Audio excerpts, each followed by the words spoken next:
മൊത്തത്തിലുള്ള അവസ്ഥയല്ല. അതായത് മനുഷ്യരിലുള്ള നമ്മുടെ മൊത്തത്തിലുള്ള അവസ്ഥയെ പറയുന്നുള്ളത്.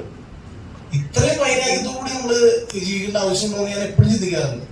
രാവിലെ തുറന്ന നമ്മൾ അത്രയും ഹീറ്റ് ആണ് ആൾക്കാര് സ്പ്രെഡ് ചെയ്യുന്നത്. അതിന് മാത്രം ബുദ്ധിമുട്ടുണ്ടാക്കുന്ന സമൂഹത്തിൽ.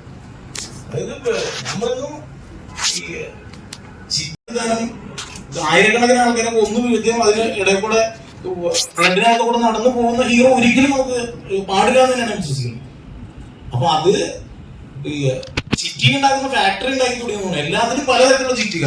അപ്പൊ അത്തരത്തിലുള്ള ഒരു ഇതിലേക്ക് നമുക്ക് ഉറപ്പായിട്ടും ഹേറ്റഡ് ആൾക്കാരിലേക്ക് സ്പ്രെഡ് ആവുന്നുണ്ട് ഇത്തരത്തിലുള്ള ഇതിലേക്ക് വരുമ്പോൾ.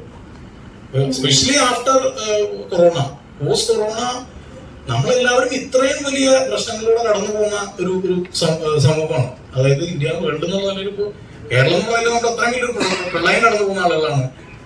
അത് കഴിഞ്ഞ് കൊറോണ പോലെ ഇത്രയും വലിയൊരു ഇത് ഇവന്റ് കഴിഞ്ഞ് വന്ന ആളുകൾ എന്തിനാണ് ഇത്രയും വിദ്വേഷം അങ്ങോട്ടും ഇങ്ങോട്ടും വെക്കുന്നതെന്ന് എനിക്ക് മനസ്സിലാവുന്നില്ല. നമുക്ക് നിസ്സാരമായി മനസ്സിലായ കാര്യം മാത്രമാണല്ലോ. അതായത് നമുക്ക് ആകെ വേണ്ടത് ജസ്റ്റ് കുറച്ച് ഭക്ഷണം, കിടന്നു പറഞ്ഞ ഒരു സ്ഥലം മാത്രം മതി എന്ന് മനസ്സിലായ ആളുകളാണ് നമ്മൾ. എന്നിട്ടും ഇതിന് മാത്രം ഇപ്പൊ വൈരാഗ്യവും വിദ്വേഷവും ഇത് സ്പ്രെഡ് ചെയ്യുന്നത് എന്തിനാണെന്ന് ഒരു തരത്തിലും എനിക്ക് ആലോചിച്ച് മനസ്സിലാവുന്നില്ല. LJP ഫിലിംസിന് വേണ്ടി വെയിറ്റ് ചെയ്തിരുന്ന ഒരു പ്രേക്ഷകരുണ്ടല്ലോ, അവര് ഇന്നിപ്പം ഇതിന്റെ ഒരു നെഗറ്റീവ്സ് പറയുന്നുണ്ടെങ്കിൽ തന്നെ അതൊരു ഫാൻ ഫൈറ്റ് ആണെന്ന് വിശ്വസിക്കുന്നുണ്ടോ? എന്തിനാണ് ഒരു ഫാൻ ഫൈറ്റ് ആണെന്ന് വിശ്വസിക്കുന്നത്? ഞാൻ വിചാരിക്കുന്നു, അതുകൊണ്ടാണ് ഞാൻ എടുത്ത് പറയുന്നത്. അത് മറ്റൊരുത്തിന്റെ വാക്ക് എന്തിന് നമ്മൾ അടിസ്ഥാനമാക്കണം നമ്മുടെ സിനിമാ സ്വാതന്ത്ര്യത്തിന്? 10 സിനിമ മാത്രം പ്രായമുള്ള ഞാൻ വളരെ സ്ട്രോങ് ആയിട്ട് എന്റെ സിനിമ കാഴ്ചയിൽ എന്റെ സിനിമ അനുഭവത്തിൽ നിന്നും മൊത്തം ഒരു കൂട്ടിവെച്ച ഒരു സിനിമയാണ് 10ാമത് ഞാൻ എടുത്തിരിക്കുന്നത്. ഇനി അടുത്തേക്ക് പോകുമ്പോൾ ഇതിനുള്ള അനുഭവം കൂടി കൂട്ടിച്ചേർക്കുന്നത്. അപ്പോ അങ്ങനെ ഒരു സിനിമയില് ഞാൻ ഏറ്റവും വിശ്വസിച്ച് തന്നെയാണ് ഇത് ഈ സിനിമ എടുത്തിട്ടുള്ളത്. ഞങ്ങളുടെ എൻറ്റയർ ടീം ഇതിനുവേണ്ടി അത്രയ്ക്കധികം ബുദ്ധിമുട്ടിയിട്ടുണ്ട്. അപ്പോ അതൊരിക്കലും മലയാളിക്ക് ഒരു മോശം സിനിമ സമ്മാനിക്കാനല്ല, അത് തിയേറ്ററിൽ കാണുന്നത് ഞാൻ വളരെ സ്ട്രോങ് ആയിട്ട് ഞാൻ പറയുന്നുണ്ട്. കാരണം വെച്ചിട്ടുണ്ടെങ്കിൽ 28 ദിവസം ഉള്ളൂ നമുക്ക് അത് തിയേറ്ററിൽ കാണാൻ. അല്ലെങ്കിൽ പിന്നെ അത് 10 or 20 വർഷം കഴിഞ്ഞ് വേറെ ആരെങ്കിലും അത് റിലീസ് ചെയ്യുമ്പോൾ മാത്രമാണ് ആൾക്കാർക്ക് അത് തിയേറ്ററിൽ കാണാൻ ഒരു അവസരം ഉണ്ടാവും. അപ്പൊ ഈ 28 ദിവസം നിങ്ങൾ യൂസ് ചെയ്യണം. അപ്പോ എന്താണ് LJP ഒക്കെ പോട്ടെ, ലിജോ ജോസ് ലിജോ എന്നുള്ള സംവിധായകൻ നിങ്ങൾ വിശ്വസിക്കുന്നുണ്ടെന്നുണ്ടെങ്കിൽ ഞാൻ പറയുന്നത് ഈ വാക്ക് വിശ്വസിക്കണം. സിനിമ കാണണം നിങ്ങൾ തിയേറ്ററിൽ തന്നെ. കണക്ട് ഇല്ലാതെ പോകുന്നു, അതിനു വേണ്ടിയാന്ന് പറഞ്ഞിട്ട് അങ്ങനെ ആള് പ്രേക്ഷകർക്ക് തോന്നി എന്ന് കൃത്യമായിട്ട് അല്ലല്ല, അതല്ല. അതായത് ഇപ്പോ അവസാനം സിനിമ കൊണ്ട് എൻഡ് ചെയ്യുന്ന സ്ഥലത്ത് ഇപ്പൊ 16 കഥാപാത്രം അവസാനിക്കുന്നില്ല. പക്ഷെ അതിനാ തുടർച്ച ഫീൽ ചെയ്യിക്കാൻ വേണ്ടി തന്നെയാണ് അത്തരത്തിൽ കൊണ്ട് നിർത്തിയിട്ടുള്ളത്. അതല്ലാതെ ഇത് പൂർണ്ണമല്ലാന്ന് ഉള്ള ഇതിന്നല്ല. അത് ആൾക്കാർക്ക് ആ 2ാം ചാപ്റ്ററിലേക്കുള്ള മുന്നോട്ട് പോക്ക് കൃത്യമായിട്ട് കിട്ടാൻ തന്നെയാണ്. ഇപ്പൊ ഇതെല്ലാം ഈ എന്താ പറയാ, ഇത് ഒരു സിനിമയുടെ എന്താണ് റിസൾട്ട് തന്നെയാണ് അതിലേക്ക് ലീഡ് ചെയ്യാൻ നമ്മളെ ഹെൽപ്പ് ചെയ്യുള്ളൂ.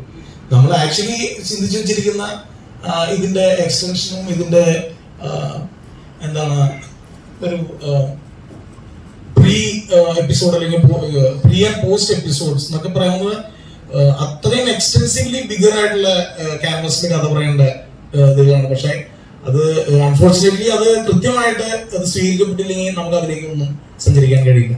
ഈ സിനിമ ഇറങ്ങിക്കഴിഞ്ഞപ്പോ എവരിവൺസ് കപ്പ് ഓഫ് ടീ എന്നൊക്കെ പറയുന്നത് അതൊന്നും നമ്മൾ ഒരിക്കലും ഒരാള് എക്സ്പ്രസ് ചെയ്യേണ്ട ഒരു വാചകമായിട്ട് എനിക്ക് തോന്നുന്നില്ല.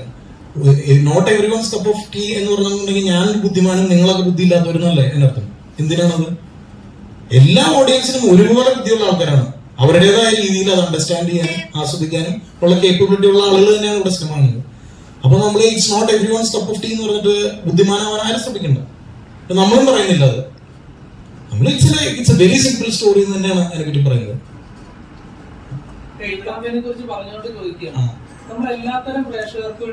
ഹേറ്റ് ക്യാമ്പയിൻ ഞാൻ പറഞ്ഞിട്ടില്ല. ഒരു ജനറൽ ട്രെൻഡ് നിലനിൽക്കുന്നതിനെ കുറിച്ച് പറഞ്ഞത്. നമുക്കെതിരെ ഒരു ഹേറ്റ് ക്യാമ്പയിൻ ഉണ്ടെന്ന് ഞാൻ ഒരിക്കലും പറഞ്ഞിട്ടില്ല.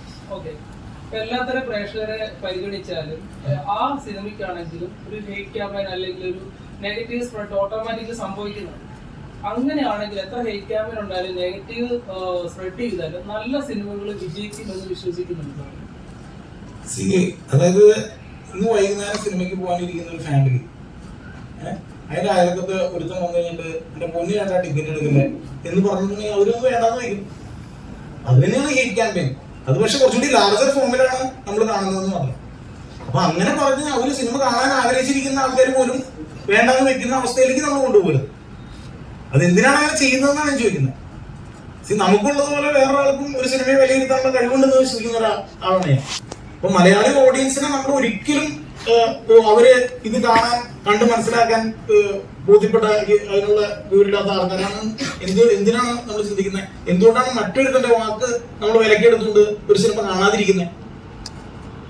അത്ര ഇതൊരിക്കലും നമ്മള് ദയവ് ചെയ്ത് നമ്മുടെ സിനിമ കാണണേ എന്നുള്ള അപേക്ഷയല്ല. ഇത് നമ്മൾ ഇത്രയും നല്ലൊരു പ്രൊഡക്റ്റ് ഉണ്ടാക്കി നിങ്ങൾക്ക് മുൻപിൽ അവതരിപ്പിച്ചിട്ടുണ്ട്. നിങ്ങൾ ഉറപ്പായിട്ടും ഇനിയുള്ള 28 ദിവസം എന്ന് ഞാൻ വിശ്വസിക്കുന്നു. അതിൽ കുറഞ്ഞ ദിവസമാണ് ഇതുപോലൊരു സിനിമയെ സംബന്ധിച്ച് തിയേറ്ററിൽ എന്ന് ഞാൻ വളരെ സ്ട്രോങ് ആയിട്ട് ബിലീവ് ചെയ്യുന്നു. അപ്പൊ ആ തിയേറ്റർ അനുഭവം അതിന്റെ ഏറ്റവും നല്ല സൗണ്ടിൽ ഏറ്റവും നല്ല വിഷ്വലിൽ തന്നെ മലയാളി കാണണമെന്ന് ഞാൻ സ്ട്രോങ് ആയിട്ട് ബിലീവ് ചെയ്യുന്നു. കാരണം നമ്മുടെ ഇൻഡസ്ട്രിയുടെ സിനിമയാണത്.